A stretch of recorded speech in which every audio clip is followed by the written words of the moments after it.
How's it going, everybody? It's Nick with Tourmaline Enterprises, and in today's video we will be going over the difference between solvent and water-based inks. A frequently asked question we get is, what is the difference between solvent and water-based inks? And we could distinguish these formulas with these two differences: composition and substrate compatibility.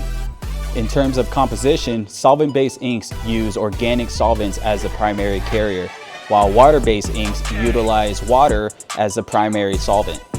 And when it comes to substrate compatibility, solvent-based inks are mainly used for non-porous material like glass, metal, or plastics, while water-based inks are typically used in non-porous applications like paper or cardboard. It is important to note these differences when researching coating and marking equipment for your production lines, as it affects your printing efficiency and effectiveness. Thank you all for tuning in to today's video. Unfortunately, that's all the time we have for today. Be sure to subscribe to our newsletter and follow us on all of our social media platforms in the link below.